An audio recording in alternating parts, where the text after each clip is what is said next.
salaamaaleykum ngeen baalal ma si gannaaw vidéo bi ma doon def mu ngi dog ma ne nuyu naa leen ku ne sa tur ak sa santa fu ma waaye di seetaanee rek ci ñeneenti koñi àdduna penku xarpu ngopp wala ngalandu maa ngi leen a bégee bu baax a baax a baax yàlla def na bi ma jógee Banjul ba tey maa ngi waaj bugg a def yi nu mel comme videos pour waxtaan ak askan wi tuuti share a little bit of experience ci li ma jëlee Banjul and stuff wax naa ko bi ma demee Banjul ne 13 years is not 13 days yàlla dafa am lu ma baaxee maa ko see santa bu baax a baax a baax a baax man suma experience dama ko dee use jàngee si ba pare bu gasee baaxee wala ñeneen lépp lu ma experience ma seetlu si baax ma dunda ko su fekkee ne am na kenn koo xam ne mun naa ko see jàppale kenn koo xam ne mun naa ko cee gàgganti su fekkee ne am na benn gàllankoor boo xam ne gis naa ko loo xam ne lor na ma man ci bi ma koo def wala keneen dina ci mun a jàngee beddu ci loru kon ma share ko ak moom so incha allah bi ma jógee Banjul ba tey nag maa ngi busy nekk ci yu bari yoo xam ne maa ngi ko bàyyi woon gannaaw waaye sant yàlla bu baax a baax a baax a baax I'm kind of tired nag moo tax maa ngi tëdd nii di noppaleku but I figured this is something that I need to do. Now the first thing loo xam ne dinaa ko waxtaanee ci loo xam ne dañ koy sàgganee rawatina ñun ñu nekk bitim réew moo soo America ci jamono ji muy loo xam ne luñ war a bàyyi xel la te jamono dafa wecceeku te ñu war a wecceeku ànd ak moom bitim réew neexatut comme nim neexee woon before. I stand to be corrected te su ma waxee loolu nit ting ci yombee woon yombeetu ko ñun nag yàlla def na fi ñu jógee ñu ñemeñ lu xotteeku ni ma ko dee waxee su ma àndaan ak imam Babali ma ron red light wala ma jalgati trafic somehow su waxee ma ne ko dama ñemeñ lu xotteeku mu ne ma ci rafle rek ngay mujjee ku ñemeñ lu xotteeku moom ci rafle rek ngay dëkka which may sound funny, but it is a fact and it is true. Now, coming back to li ma doon wax yu bari dañ ko daan def Gambians and we get away with it ñuy rëcca li ma wax nag maybe mu xaw a sensitive ñenn ñi soo waxee ñu ne danga jaay sañ wala yaay uñi mbooti nit ñi waaye loo xam ne la dafa wécceeku te ñu bari ñu ngi ko traité te suñ ko traité daf ñoo mujjee dugal ci tuuxi duna mooy lan nekk ci dëkk bi ñu bari waaw abba sa kayit liggéeyee ko wala nga use am kayit ne danga koo tukkee wala def yenn yi jamono jii nii fingerprints dafa change lu bare kuy tukki nga war a prépare bu baax sa bopp the amount of money booy yóbbu dañ koo bàyyi xel Donald Trump bi mu toogee America ba tey dafa gën a mettil yu bari rawatina ci immigrants si immigrants sooy génn America dañ laa search si bunti plane bi ñu bari si ñun nag dañoo amee xaalis bu bari ne dañ koo yóbbuwaale Banjul ida sa xaalis si boppa la su dee da nga nekk fii di liggéey ay at nga ne danga ko yóbbu ñu bari si ñun buggu ñoo waya xaalis yi dañ ko bugg a yóbbu cash because su fekkee ne dollar bi léegi 45 la soo ko yóbboo Banjul di nga ko mun a amee 47 48 extra $2 soo yóbboo sa benn 3 4,000 10,000 15,000 however much those $3 are going to add up as a result ngeen da ngaa jël xaalis boobu génnee ko fii At the foot of the aircraft, they ask you how much money you have. ñaata xaalis nga amee. am ñoo xam ne ida seen xaalis yi boppa rawatina koo xam ne danga fi ñëwoon nekk ay visitor ngay dem raba fii nii wala bokka ususu wala sudut ususu nit yi jël xaalis yóbbante la pa aussi yëg ne yaa ngee dem mu jël benn $1,000 jox la Binta ñang yëg ne yaa ngee dem mu jël 2,000 jox la Jojo Njaay yëg ne yaa ngee dem mu jël $1,000 jox la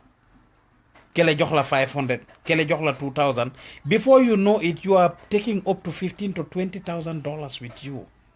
xaalis boo xam ne ida yaa ko moom wala moomuloo ko you put yourself in trouble suñ gisee this money from you te li ma wax dama ko gis because anybody who has more than $1,000 ak them with you dañ la interrogate dinañ la jël dugal ci seen office yi dinañ la laaj i questions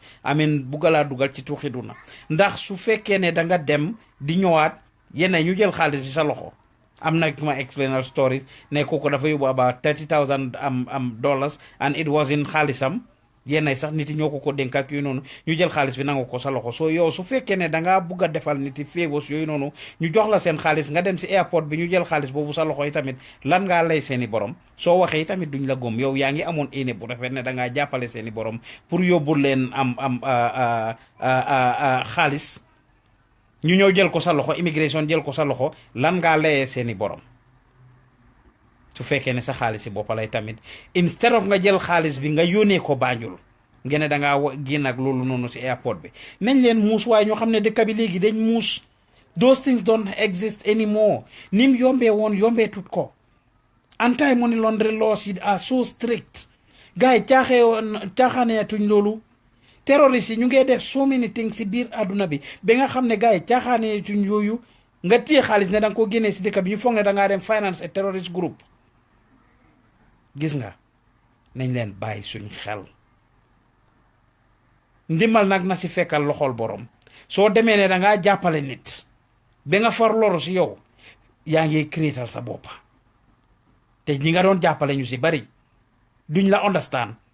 su ma la joxee suma $2,000 pour nga yóbbuwaaleel ma ko Banjul pour ñu déposit ko si suma account bi wala ñu wecci ko Banjul ma am those extra $2 add up together nga ñëw ne ma dañ sàcc xaalis bi du neex a gom wala ngeen ne ma immigration na ko jël du neex a gom soo kon these are things yoo xam ne dañ ko war a bàyyi xel ñu xam ko képp a kuy génn si dëkk bi nga xam loolu di amount of money booy génnee nga bàyyi sa xel because soo demee ba foofu noonu ñu jël xaalis boobu sa loxo wala ñu dem jël sa fingerprint jëlaat sa yëpp everything say dossier nga génna sooy dellu si waat mun nañ laa indil problème su fekkee ne jox nañ la xaalis bi si boppam sooy dellu si waat mun nañ laa indil problème it's very important that we pay attention to these things soo amee xaalis nga bugg a koo yóbbu Banjul waayaa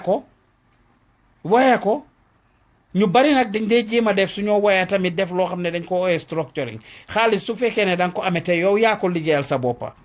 ñu bari ñuy déglu wala ñuy seetaan ngeen xam ne maa def money transfer su fekkee ne yow yaa moomal xaalis boobu noonu sa boppa you have nothing to fear pour yónnee xaalis boobu noonu pour mu dem Banjul it doesn't matter what the amount is képp koo dem pour yónnee si moom xaalis dañ laa laaj ay kayit rek dinañ la laaj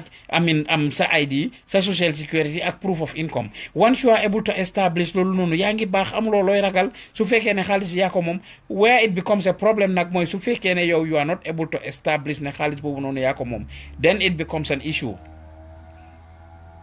so instead of ngay dem di xaaj xaalis bi jël benn 2,000 jox ko Sima Mohamed pour mu yónnee la ko nga jël 5,000 jox Njéemaane pour mu yónnee la ko nga jël 2,000 jox Seexu Enjaay pour mu yónnee la ko yaa ngee nax sa boppa because you know what that is called? It's called structuring. In anti-money laundering laws, it's called structuring. Yaa ngi structure xaalis boobu and structuring in those terms means ne yow da nga nekk di joxe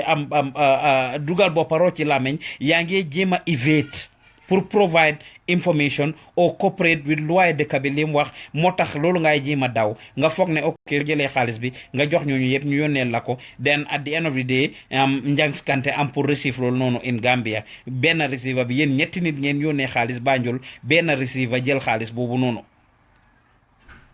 ngeen foog ne tubaab yi dañ dof ngeen foog ne nit yi dañ dof ci jamono ji déedéet they can tell just through the receiver they can tell su fekkee ne ñetti nit dañ yónnee xaalis kii dem Walmart yónnee foofu noonu kele dem MoneyGram yónnee foofu kii dem Preney yónnee foofu noonu yëpp dem ci lii these systems are now linked systems yi dañ ko link so su fekkee ne yaa liggéey sa xaalis amuloo dara looy ragal li ma wax xam-xam la de these are trainings that I have done for years. Every year suma license dama ko renew and I have to go through these trainings before I could be authorized pour ma def money transfer. And these are things yoo xam ne dañ la ko jàngal. These are things yoo xam ne danga ko war a lii gi nga su fekkee ne danga structure xaalis pour yónnee ko Gambia wala yónnee ko anywhere else yaa ngi dugal sa fa si tuuxi duna because guess what ki laa yónneel xaalis bi dafa obligated to file what is called an SAR, a suspicious activity report against you. te once mu submit loolu rek yow ibbi nga sa boppa for investigation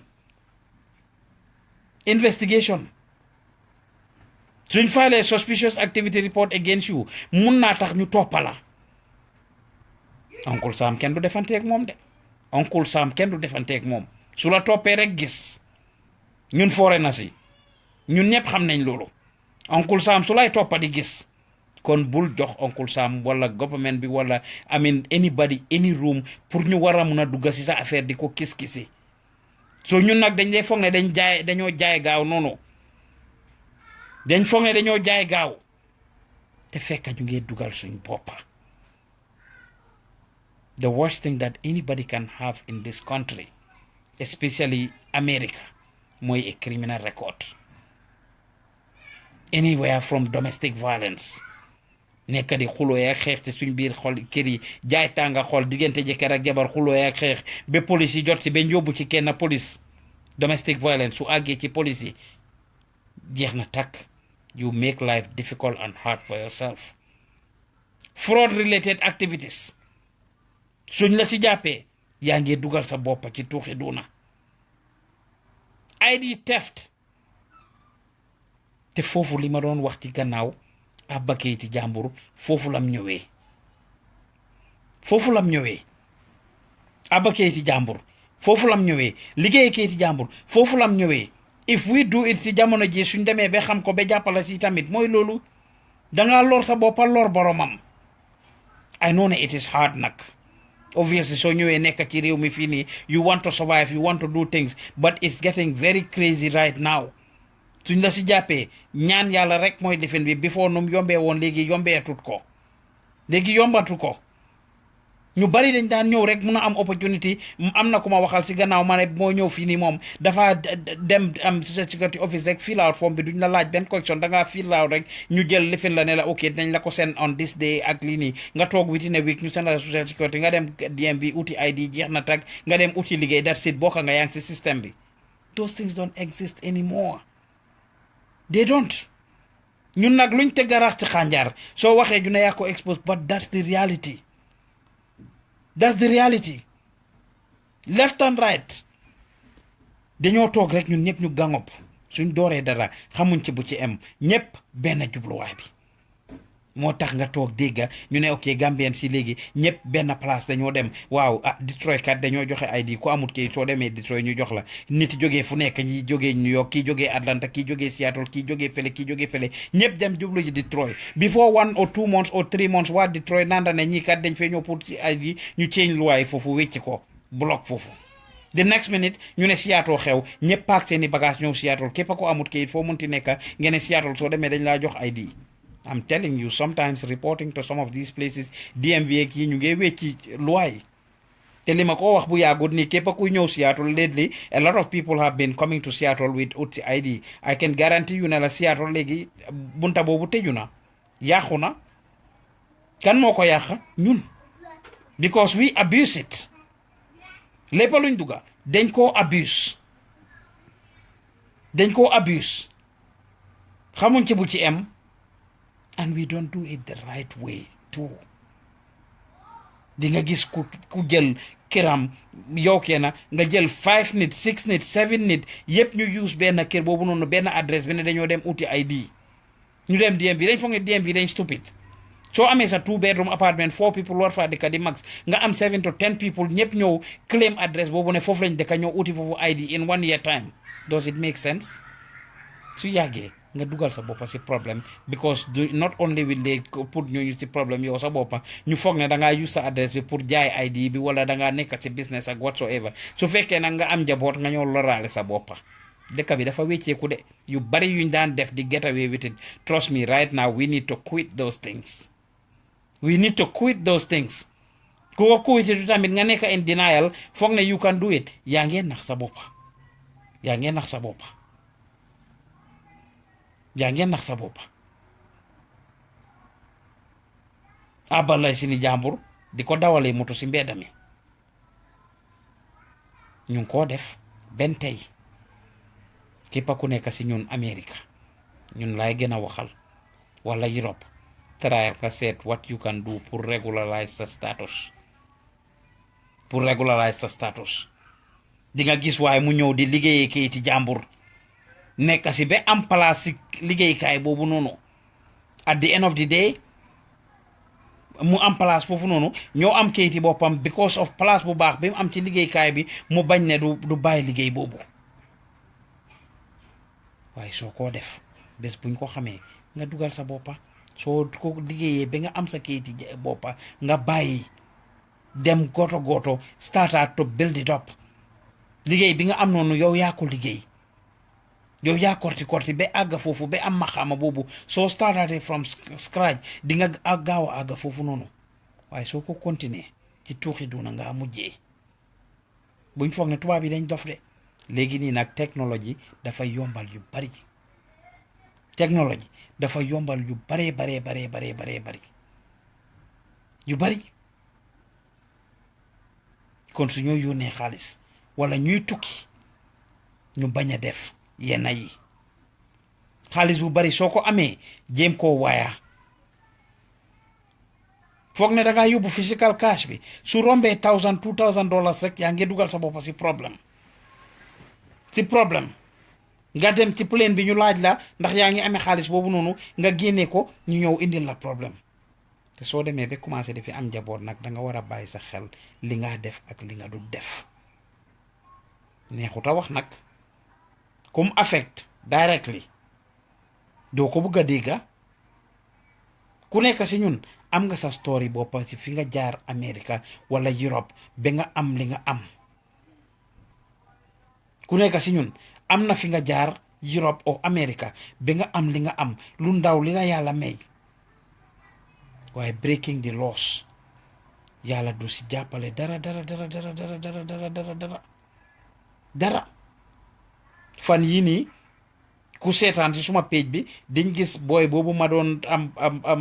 ma fiicoo bi ma nekkee si biir plane bi ki ñu doon deport noonu from Belgium. ñu bari si ñoom dañoo mujjee mere nguur gi te nguur gu ees gi nag wax nañ ko ne képp koo xam ne si criminal activities nga nekka duñ la mun a jàppale. su fekkee ne dangaa jaay taay bàyyil sa xel njaayam taay moomu because suñ la jàppee léegi jaay taay government bi duñ la mun a defend. suñ demee benn dañ laa deport government bi duñ def lu dul ñoom ñu cooperate ak dëkk bu la bëgg a deport pour jox ñu travel document su ko defee ñu ne nguuri Adama Barrow ñooy deport lu Gambien si déedéet yow yaa deport lu sa boppa. kuy jaay taay wala ngay jaay drogue yow yaa deport lu sa boppa suñ la jàppee. ku am domestic violence nga xam ne fii kenn du fi am xeex ci kër ida ci jabar ju mere sa jëkkër because nga ne dafa sàccoo dafa cheat on you nga jël ko jam ko paaka wala nga def ko dara amin foog na danga tey génna doo si génna. wala jëkkër bu toog rek ne waaw yow Gambien nga fii benn tubéy moo am ci kër gi maa ko sol di téye sa jabar di ko dóor ba fóoti sa garam ba gaañ ko wala nga def ko yenay wala sa jabar nga ko def wala sa doom suñ la jàppee with those domestic violence issues you can't help it. you going to jail. te dañ laa téye ñu put this on your record and it's gonna be hard pour nga génne ko. it's gonna be hard pour nga génnee ko so domestic violence nañ leen ko attaque nañ leen ko avoid jaay drugs ak yenn yi ak weapons yi nii nañ leen ko avoid dem di sàcca ak tappale ak manipulate system nañ leen ko avoid identity theft ak fraud nañ leen ko avoid yu bari yoo xam ne dafa break loi traffic violation minor traffic violation is understandable waaye su fekkee ne da nga nekk ci réew mi amuloo kayit avoidal loolu avoidal di dawal moto because so encounter law enforcement dëkk boo xam ne is not a sanctuary city duñ la protecté dinañ la oil immigration te suñ ñëwee amin dañ laa yóbbu te suñ la yóbboo am na num demee suñ amee a valid travel document for you you are going home su fekkee nga am njaboot comme ni ma ko waxee xam nga ku prépare wut trip boo prépare wut li olof Njaay di wax ne lu la bett rek daan la lu la bett rek daan la nga toog amee sa njaboot ak everything di def ak ñoom nga toog bés rek because da nga dawal moto si mbedda mi te warulooy dawal amuloo driver's license or whatsoever wala da nga àbbal lay si ni jàmbur ñu jàppale si war la see yóbbu ba di la yóbbu di la nga mujjee gis sa boppa Gambia wala Sénégal loolu leneen gën na ko loolu leneen gën na ko so kon nañ leen bàyyi suñ xel yi ci yi nga xam ne ñu ngi koo def there are sneaky things yoo xam ne dañ ko daan def di get away with it not jamono jiñ toll nii jamono ji dëkk bi dafa wécceeku and these things are not a joke anymore they are not making life easier for the immigrants at any point they are not making life easier for the immigrants and it's not gonna get any better so suñ only saafara mooy ñu jéem a abide by the law as much as possible jaay gaaw no a lot of people the tubaab yi know better than that te dañoo def investigation properly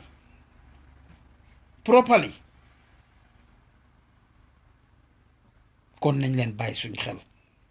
dëkk bi dafa wécceeku we can choose to be in denial nag we can choose to see ne daf ñu affect Pa Ous dafa sañ Pa Ous mooy wax lu nekk mu ne moo ko lii trust me these are the realities of this country mu ngi wécceeku ku nekk si ñun na nga seet naka nga mun a def pour invest na nga seet naka nga mun a def pour yóbbu sa dëkk kanam is the fact na nga seet nañ leen jéem a jànga métier nañ leen jéem a jànga am xam-xam into something let's learn some skills let's have formal education let's have a career in something waaye nekk si dëkk di liggéey foofu noonu si warehouse nekk si benn position bi for years we get comfortable for years wala nga nekk ci dëkk di liggéey si home health care nursing jobs yi nii nekk si for years at the same position wala nga nekk di liggéey si parking company yi nekk valet parking wala nga nekk cashier somewhere bugguloo promotion sax or whatsoever seriously dëkk bi dafa nekk di wécceeku te labor force is changing. The labor force in this country, it is changing. Either we like it or not, we believe it or not, it's changing and it's affecting the jobs. Technology, mu ngi affect the jobs. Fan yi suma déglu news bi they are emphasizing and talking so much tey si suba rek moo si jógee city of Seattle ñu ngi jéem a am si biir city bi ñu ngi faa jéem a construct yenn lifin yooyu nga xam ne fa la ñoo bugg di charger moto yi because gis nañ ne electric cars are fast growing. ana ñuy liggéey si gas station yi su electric cars yi demee ba take over dëkk bi nga xam ne nit yi nidatuñ pour jënda gaz jënda essence ak yooyu noonu amin ndax seen moto yi dee hybrid cars amin through electricity la moo rone kon su boobaa yow at the end of the day yow miy liggéey ci gas station doo amaat liggéey ñii liggéey si Walmart yi wala ñii liggéey ci retail stores yi soo demee si retail stores yi léegi benn cashier nga faa fekka danga daan fekka 10 cashiers ñu ngi rang léegi benn ñaar ñetti cashiers nga faa fekka why because the self checkout machines are readily available for you to check out man personally I barely go to a cashier lately I barely do every single time maa ngi ci checkout machine yi fa lay dem self checkout machines yi so su boobaa képp kuy liggéey retail nga nekkoon cashier foofu noonu either ci retail store nga nekka wala ci restaurant nga nekka or somewhere else you may end up losing your jobs hotel industry bi the same thing mu ngi affect ñu bari di nga gis ne executive yu bari dañ daan tukki di dem nekk ci benn hôtel def conferences def lifin léegi guess what téléconferences yi téléconference ñu nekk ci live video chat live video conference yi gisante ku nekk toog sa office di meet ak keneen ñu accomplish the same thing li daan accomplish suñu waroon a dajaloo Alaska wala ñu dem dajaloo Atlanta am 100 executives war a amee meeting jël a hotel room nekk si hotel boobu noonu di fay room si every day di dem si restaurant yi di lekka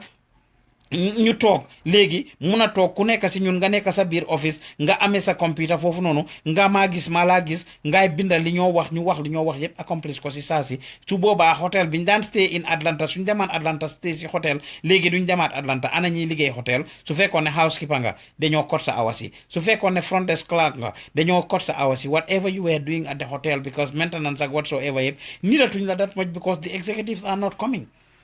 Restaurant yi daan dem di lekki kii ñëw si restaurant bi di lifin léegi xanaa soo ñëwee dëkk si hôtel dem restaurant lekki soo ñëwutee affect nga restaurant bi affect nga hôtel boobu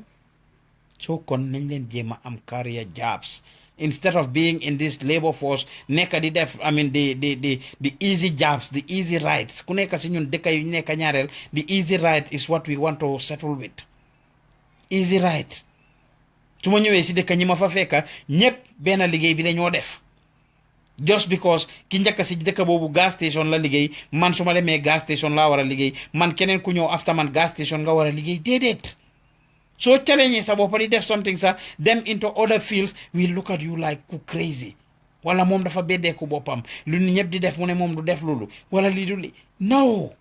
we need to challenge ourselves. Let's get into career jobs. Let's get into jobs that would pay us a lot of money. Let's get into jobs that would be secured and sustainable. Rather than jobs yoo xam ne mooy loolu home health care jobs yi nii yu si bari ñi ko liggéey xam nañ because I mean federal government bi ñu ngee dog a lot of funding state government yi ñu ngee dog a lot of funding services yi nga xam ne moom lañ daan provide clients yi ñoo support they don't provide them anymore ñu ngi ko wàññi to a great extent te ñoom it amuñ choice lu ñu wàññi hours yi képp ku nekkoon living staff gaa yaa ngi eliminate living staff model boobu noonu to a great extent ñi nga xam ne dañoo dem di def ay rehabilitation ak I mean yenn yi ñu ngee cut hours yooyu noonu the same thing the federal government is cutting a lot of funding for the people in the home health care business, and therefore we need to step up our games and be able to get into other areas that would help us to be sustained. The same thing in the hotel industry. Comme Lima ko wax because of it happen ni li is very very very important. It's very important. It's very important.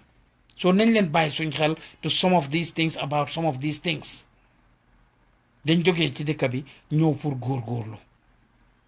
ni ko président Barrow waxee woon gars yi ne fan la demoon sax ba ko wax gars yi foog naa Ghana la woon ndax Nigeria di ko wax gars yi ne let us be law abiding citizen dëkk buñ munti nekk dañ war a abide loi boobu noonu dañ war a jàppalante di liggéey yoo xam ne dañ yóbbu kanam di seet loo xam ne together if we do it we will uplift each other rather than getting into things yoo xam ne daf ñoo put in trouble ñaareel nag ñun liñ yaakaar rek mooy noonu lañ mun a jàppale wante déedéet because nga jàppale nit ba nga ñëw loru si wala nga jàppale nit ba boromam ñëw loru si loolu amul benn sens te suñ nit yi soo leen jàppalee bañ loru at the end of the day duñ ko gisee noonu de duñ ko gisee ne danga leen doon defal feebar moo tax déedéet dañ la see mujjee blame kon nañ leen bàyyi suñ xel some of these things that we are doing in the country here ñu xam ne luwaay dëkk bi dafa wécceeku jamono dafa changé te ñu war a changé ànd ak moom ñu war a change ànd ak moom soo jëfi tukki bi ñuy bàyyi suñ xel su ñoo dem nit yóbbante la sooy tukki ngay dem Banjul wala ngay jógee Banjul nit yóbbante la ibil yóbbante bi nga seet ko yàlla def na nag ñu bari si ñun dañ dee yaakamti loolu amin because yes jógee Banjul indi yóbbante from Banjul wala yóbbante Banjul at the end of the day ñu bari daf leen dee mun a stress waaye war nañoo góorgóorlu si yenn yi sooy dem nit jox la yóbbante ibbi ko ba xam lan moo si nekka because am na yenn yi soo ko téyee as little as ID wala passport ak yi waxuma la ne bu la kenn yóbbante passport nga jël ko de but mun ngaa ñëw nga am si problème ñu laaj la su fekkee ne passport bi du sa bos yow passport bi bu kan la mun nga see amee problème. I knew people who had gotten into trouble through things like that. So ubbi ko ba xam ko mais passport photo size picture natal passport photo size am na ku ma xam ku ci amee problème for bringing that for somebody from Gambia. kon nañ leen bàyyi xel yu mel noonu su la nit yóbbantee na nga bàyyi xel yóbbante bi sooy yóbbante nit tamit na nekk nañ considerate ñu xam ne su fekkee ne loolu lu mun a lor nit la buñ ko yóbbante ku yóbbante nit tamit ñaareel nga lifin imagine nga dem am nga jógee fii nii di dem Banjul wala nga dem Banjul di ñëw 10 people 15 people ku nekk bugg laa yóbbante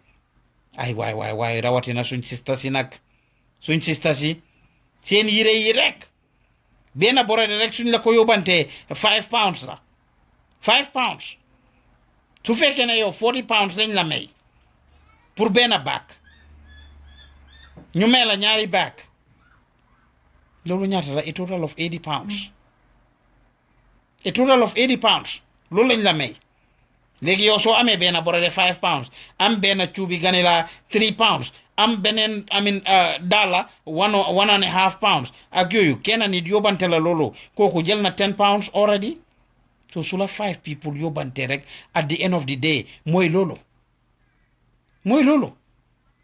so ku si nekk si ñun sooy yóbbante nit at least suy benn $20 sax jox ko boromam kon mu gànnaayoo ko su ko defee mu fay excess pour li ngeen a lii waaye jox nit 13 pounds or 15 pounds or 10 pounds worth of stuff ba pare bàyyi ko noonu how much do you expect moo tax ñu bari dañoo fay excess when we go to Banjul neexuta wax nag but this is it soo yóbbante nit nga jox ko 10 pounds amal ngor bu mel ni jël benn $20 or 20 euros jox ko ne ko am nga yokka si lii sa lifin bi but we capitalize on it so su ma waxee si being careful about what you bring also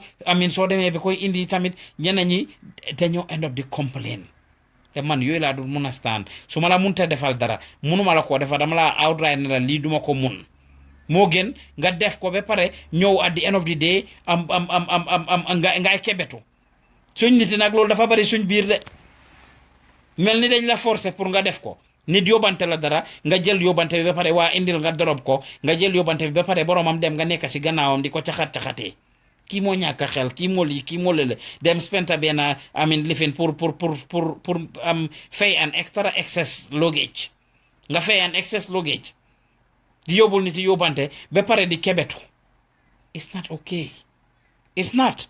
I have seen people do that over and over and it's not okay. So ko munta yóbbu waxal borom ne mënuma ko yóbbu waaye bul jël bagaasam ba pare ak ta nga nekk fa di kebetu yu dul jeex waaye yow mi ñoo yóbbul tamit please have the decency of sooy jox nit dara pour mu yóbbul la ko nga jox ko suy benn $10 $20 or $15 whatever pour mu yóbbul la ko because dafa nekk next day soo ko yónnee woon sa morom mbokk yi nga war koo freight di nga ci fay a lot more téléphones nga jël mbat ñu jox la nga yóbbuwaale ay 10 to 12 phones sooy ñibbi Banjul do we know ne Banjul léegi su fekkee da nga àgga foofu noonu amee some of these gadgets dañ la koo charge so amee 10 different phones 10 different people yóbbante la phones soo àggee foofu noonu dañoo fag ne da ngaa jaay téléphone yooyu noonu su ko defee ñu charge la ko so these are things that we need to be able to know. Exactly. maa ngi gis loolu nga fay excess ba pare soo excès Jojo Mbay li nga wax noonu nga fay excess ba pare excès fii nii ñu laa call pour nga mail ko seen bagage yi can you imagine joxuñ la pour nga fay yow nga fay excess indi ko ba fii ñu bëggaat nga mail leen ko dugal ko si priority box yenay du xëj ci priority box whatever box you gonna put it in fay si another 20 30 40 or $50 pour yóbbante ko pour mail leen ko or ship leen ko su fekkee ne si beneen state lañ nekk different from your state bi nga nekk let us try to be decent. Let us try to spend money. Xaalis duñ ko dee bugg a génnee we always want to settle for the cheap route sometimes to the detriment of the next person. yi maa wax ni yëpp nag these are issues that are happening te every time ku dem Banjul kuy dem dina ko complain kuy jógee Banjul dina ko complain nit suñ ko yëgee rek ñu commencé di la yóbbante left and right. te liñ laa yóbbante yéen ay doo dee mun a understand sax like I said the average person doesn't send more than 2 pounds. So imagine yow nga am 40 pounds in the bag soo amee 10 people ñu la yóbbante ku nekk 2 pounds loolu sax xaafi bag bi ñooñu feesal nañ ko xanaa kon yow doo yóbbu sa bagage si boppa so kon yi bagage la yoo xam ne dañ ko war di bàyyi xel yi ma fi wax yëpp nag a very important point yoo xam ne suñ communauté bi ñu ngi koo dunda suñ société bi ñu ngi koo dunda soo demee ba yóbbante nit dara kuy dem Banjul xalaatal loolu ne kii kat dafa fay excess benn 40 pounds lañ ko may ou 80 pounds lañ ko may xaral ma seet lu ma ko jox pour mu yokk si pour su waree fay excess su fekkee ne am Banjul la jógee di ñëw fii tamit the same thing nga xalaat ne kii dafa fay loolu ba pare te su excès fii tamit dafa am pour fayaat pour ship la loolu noonu so at least wan ngaa am lu mel ni decency pour seen ko xaalis pour jàppale ko pour mu mun laa indil sa bagage yi ba pare ñuy bàyyi xel di ñëw yóbbante am na yoo xam ne léegi soo ko fi indee duñ nangu mu dugga rawatina niñ ko packagé ay keccax géejja ak yéet suñ lekka yu forox yi suñ ko yu nob yu am funax yi yenn ay like seriously suñ ko package right du dugga mbaxali gerte du dugga dafa xesew it may sound funny but it's not funny so suñoo indi yooyu tamit nañ ko package ko right suñoo indi yooyu from Banjul nañ ko package right. I was amazed when I went to Senegal. A lot of things that they do right now, they code it very professionally. They code it very neatly. Same packaging is so great. Different from ñun dañoo jël rek mediocre. From what I heard, even container yi nga xam ne ñoo dañoo fi sa jógee Banjul di indi lekka yu si bari dañ ko ban because duñ dee package things right. In the process, by the time lekka yi egsi fii yu bari si ñoom yaaxu nañ ji yuñ war a bàyyi xel la su ñuy def ba mut sekk ñuy jàppale wante kon boog I wanted to share this comme ni ma leen ko waxee I will do a few videos on different topics yoo xam ne yuñ war a bàyyi xel la yoo xam ne yu ma jànga la incha allah su ma amaatee time